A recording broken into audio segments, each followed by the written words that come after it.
सुप्रभात प्रिय विद्यार्थियों। आज हम अपने कार्य को आगे बढ़ाएंगे और जो हमारा पाठ है, पाठ द्वितीय, ईश्वर का सर्वश्रेष्ठ नाम, इसका अध्ययन करेंगे। तो देखिए, ओम नाम का जप करने वाला जीवन संग्राम में कभी निराश नहीं होता। अर्थात जो व्यक्ति ओम नाम का जप करता है, ओम नाम का स्मरण करता है, वह जीवन में कभी भी निराश नहीं होता, हमेशा आशा से युक्त होता है। ओम नाम को प्राप्त कर लेने से ऐसी निष्ठा बन जाती है कि मानव लाख कामों को छोड़कर ओम नाम के जप में मग्न हो जाता है। जब व्यक्ति ईश्वर के नाम का स्मरण करता है तो उसका ऐसा कर्तव्य बन जाता है कि वह अपने प्रत्येक कार्य को छोड़कर सिर्फ ओम नाम के जप में ही मग्न हो जाता है। ईश्वर सर्वश्रेष्ठ परम सच्चिद आनंद और अनंत गुण संपन्न सत्ता है। ईश्वर की यहाँ विशेषताएं बताई जा रही हैं भगवान की कि सर्वश्रेष्ठ, सबसे ज़्यादा श्रेष्ठ है, परम है, उनसे प्रमुख, उनसे ऊपर कोई नहीं है, सच्चित, सत्य से परिपूर्ण है, चित आनंद, हृदय को आनंद देने वाला है, अनंत गुण संपन्न, असंख्य गुणों से संपन्न है, असंख्य गुणों से युक्त है, सत्ता है। गुणों के अनंत होने से ईश्वर के नाम भी अनंत है। जैसे ईश्वर के गुण अलग अलग हैं, उनके असंख्य गुण हैं, उसी प्रकार उनके नाम भी असंख्य हैं। आर्य समाज के दूसरे नियम में सृष्टिकर्ता आदि जो नाम दिए गए हैं वे ईश्वर के विभिन्न गुणों के कारण ही हैं। आर्य समाज के दूसरे नियम में ईश्वर के असंख्य नाम बताए गए हैं, सृष्टिकर्ता इत्यादि, तो बताया गया है कि वे ईश्वर के विभिन्न गुण, अर्थात उसके विभिन्न गुणों के कारण ही उसके विभिन्न नाम बताए गए हैं। किंतु ईश्वर का निज और सर्वश्रेष्ठ नाम ओम ही है। परंतु ईश्वर का सर्वश्रेष्ठ, सबसे श्रेष्ठ जो प्रमुख नाम क्या है और उनका निज जो उन्हें खुद प्रिय है वह ओम ही है। तो यहाँ ओम की महिमा बताई गई है। ओम नाम सबसे बड़ा, इससे बड़ा न कोई, जो इसका सुमिरन करे शुद्ध आत्मा होए। अर्थात ओम नाम ईश्वर का सर्वश्रेष्ठ नाम है, इससे बड़ा अन्य कोई नाम नहीं है। जो भी इसका सुमिरन करता है, जो इसका जप करता है, उसकी आत्मा शुद्ध हो जाती है। ईश्वर ने सृष्टि को उत्पन्न किया, अर्थात इस संसार को उत्पन्न करने वाला ईश्वर है, वही इसका पालन करता है और वही अंत में इसे समेट लेता है। अर्थात इस सृष्टि को समाप्त करने वाला भी वही ईश्वर ही है। ओम के ए उ मै ये 3 अक्षर हैं, अर्थात ओम ए उ मै इन 3 अक्षरों से बना है। सृष्टि के इसी आदि, मध्य और अंत के द्योतक है। ये इसके आदि, द्योतक का अर्थ होता है सूचक। सृष्टि इस संसार के आदि अर्थात इसकी शुरुआत का, मध्य इसका चल रहा है जो, और अंत जब इसकी समाप्ति हो जाएगी, इसके द्योतक कौन है? ए का अर्थ आदि है, उ मध्य का सूचक है और मैं अंत का सूचक है, और द्योतक का अर्थ होता है सूचक। महर्षि दयानंद ने सत्यार्थ प्रकाश के प्रथम समोल्लास के आरंभ में ही लिखा है। महर्षि दयानंद ने जो सत्यार्थ प्रकाश नामक ग्रंथ लिखा था, उसके पहले समोल्लास, पहले अध्याय में उन्होंने लिखा है कि ओ उ मैं, यह ओमकार शब्द परमेश्वर का सर्वोत्तम नाम है। अर्थात परमेश्वर का सबसे उत्तम, सबसे श्रेष्ठ नाम जो है वह ओम ही है।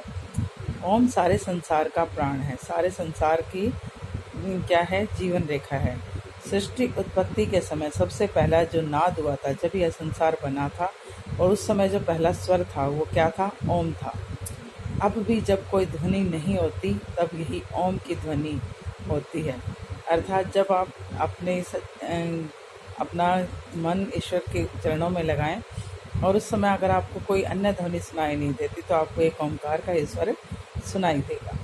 न केवल ब्रह्मा श्रोत्र ही सुनते हैं, इसे न केवल हमारे कान ही सुनते हैं। ब्रह्मा श्रोत्र का मतलब हमारे कान से है। यहाँ इसे सिर्फ हमारे कान, हमारी इंद्रियां ही नहीं सुनती हैं, अपितु अंतःकरण भी ओम का ही नाद सुनता है, अपितु हमारे मन में भी ओम का ही नाद होता है। सारे शास्त्रों ने ओम को परमात्मा का निज नाम बताया है। जितने भी हमारे धार्मिक शास्त्र हैं, पुराण हैं, पुस्तकें हैं, उन सब ने ओम को ही हमारा परमात्मा का सर्वश्रेष्ठ नाम, निज नाम बताया है। और तांत्रिक मंत्र भी तब तक पूर्ण नहीं होते जब तक उनके आदि में ओम न बोला जाए। कोई भी मंत्र बोला जाए, चाहे वह तांत्रिक क्रियाओं से संबंधित ही हो, तब तक परिपूर्ण नहीं होता जब तक उससे पहले ओम ना बोला जाए। इसलिए हम कोई भी यज्ञ, हवन इत्यादि करते हैं तो किसी भी मंत्र को बोलने से पहले ओम बोला जाता है। ओम ही भवसागर से पार लंघाने वाला है, अर्थात इस संसार रूपी सागर से पार करने वाला ओम ही है। मानव जीवन का आदि अंत यही है। मनुष्य जीवन की शुरुआत और मनुष्य जीवन का अंत भी यही ओम ही है। भगवान का नाम हमारी परंपरा में जन्म लेते ही बच्चे को मंत्र के रूप में दिया जाता है, अर्थात जब एक बच्चा जन्म लेता है तो उसके कानों में पहली बार जो बोला जाता है वह स्वर ओम ही है। ओम स्वर ही उसके कानों में पहली बार बोला जाता है। तो बच्चे को मंत्र के रूप में सबसे पहले जो नाम दिया जाता है वह ओम ही है। गुरु नानक देव जी महाराज ने कहा है कि एक ओमकार सत्य नाम करता पुरख, अर्थात ओम और ओमकार दोनों का तात्पर्य एक ही है ओमकार और ओम भी, ठीक है। और कर्ता पुरख यही सारे संसार को चलाने वाला है। उपनिषदों ने स्पष्ट कहा है ओमकार वेदम सर्वम, अर्थात ओमकार ही सब कुछ है, यही सब कुछ है। जो पहले था, जो है, जो आगे होगा, सब ओमकार है, अर्थात जो है, जो आगे होगा, जो अब चल रहा है, सब कुछ ओम ही है। अर्थात ओमकार सदा रहता है और जब सब कुछ नहीं रहता तब भी ओमकार विद्यमान रहता है। जब यह सृष्टि नहीं होगी तब भी ओम होगा, जब सृष्टि चल रही है तब भी ओम विद्यमान है।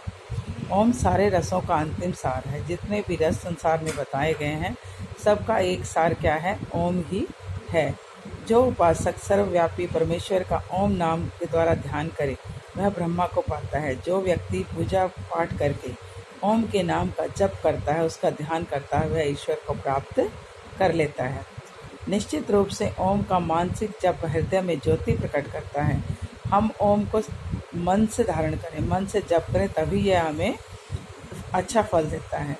और परंतु यह होठ या कंठ से नहीं। सिर्फ ये नहीं है कि हम ओम ओम करते रहें और हमारे मन में ऐसा कुछ और ही विचार चल रहे हों, ऐसा कुछ नहीं। अगर हम हृदय से ओम का जप करते हैं तो यह हमें हमारे हृदय में एक ज्योति की तरह प्रकट हो जाता है और हमें इसका सुफल प्राप्त होता है। जो भी करें हम हृदय से, अर्थात हम मन लगाकर काम करेंगे तो वही काम संपूर्ण होता है। इसी प्रकार जब हम ओम का जप पूरे हृदय से लेंगे तो वही हमें सुफल देगा। हृदय द्वारा जप के संबंध में कहा गया है, जभी नाम हृदय धरो भयो पाप को नाश, जैसे चिन्ह आग की पड़ी पुराने घास। जिस प्रकार हृदय में अगर हम ओम का जप करते हैं तो हमारे मन में ओम की एक ज्योति जल उठती है, उसके बारे में यहाँ बताया गया कि जैसे ही जभी नाम हृदय धरो, हृदय का अर्थ है मन, धरो मने धारण करना। जैसे ही हमने ओम नाम को अपने हृदय में धारण किया, भयो पाप को नाश, तो पाप का नाश हो गया। हमारे मन में जितनी भी बुराइयां थी वो सब नष्ट हो गई। जैसे चिंगी आग की, किस प्रकार नष्ट हो गई? जैसे एक आग की चिंगारी पुरानी घास में गिर जाए तो वह पुरानी घास नष्ट हो जाती है, उसी प्रकार जब हमने ओम नाम को अपने मन में धारण किया तो हमारे अंदर का सब मैल, सब पाप जो है वो नष्ट हो गया। तो बेटा आपका आज ये पाठ संपूर्ण होता है। आप इस पाठ को अच्छी प्रकार पढ़ेंगे और समझेंगे। आपका दिन शुभ हो। धन्यवाद।